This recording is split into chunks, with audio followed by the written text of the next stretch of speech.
you don't have to do this, but whenever you get asked questions, you have an opportunity to either convey really cool things about yourself. You also have an opportunity to tease and fool around and then give the real answer, right? So when girls ask me what brought you here, I'm always like, an airplane.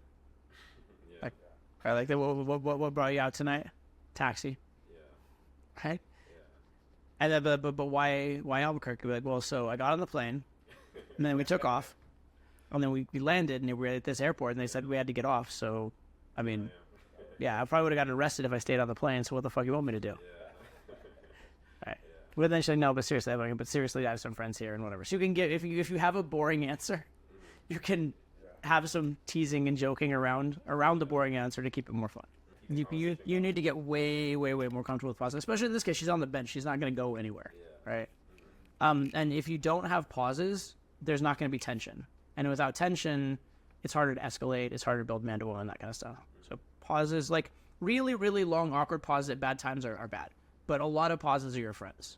And little like micro pauses where she can, like a lot of times she'll say something and you pause and then she'll start justifying herself or qualifying herself or like, altering her answer and getting nervous too. And that's actually really good, right? If she fills the silence, that's actually very good for you. So get comfortable with the small pauses for sure.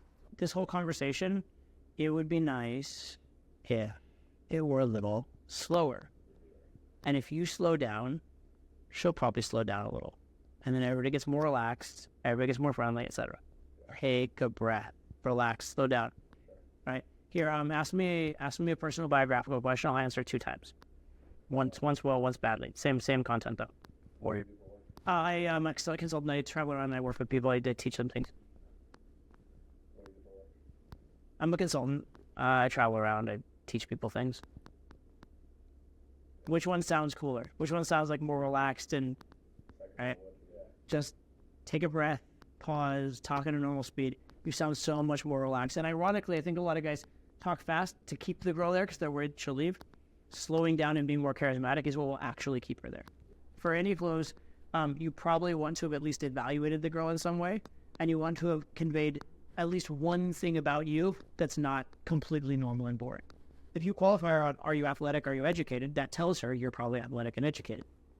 If you qualify the girl on, are you adventurous, have you ever left the state, that qualifies that you probably travel and are worldly, right? So even as you're qualifying her, you're indicating kind of implicitly a lot of things about yourself. She's getting to know you by the things you choose to care about enough to ask questions.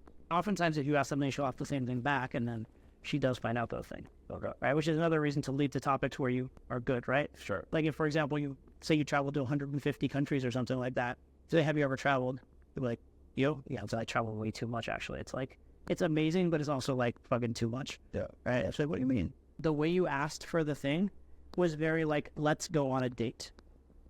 Right? We should get a drink sometime. You know what I mean? And when it comes to boyfriend, that is directly cheating, right? Whereas actually, ironically, like we should go get a drink sometime, i.e. get a phone number and hang out later, that's cheating.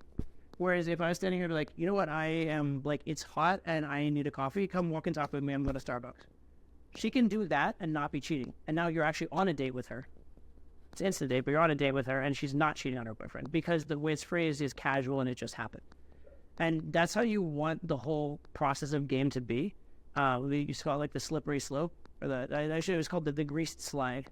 It's like you're at the top of the slide and then whoop, getting caught, right? Like how'd that happen? It's just like I was there, I was at the top, I'm at the bottom, it happened so fast, right? That's what you want to kind of that experience feel. It just happened. It should be a lot more of how you ask. So number one, you asked too early, and number two, you asked it in way too formal of a way. You asked like, should we date and go steady, right? Not like, do you want to like hang out for 2 minutes while I get a coffee?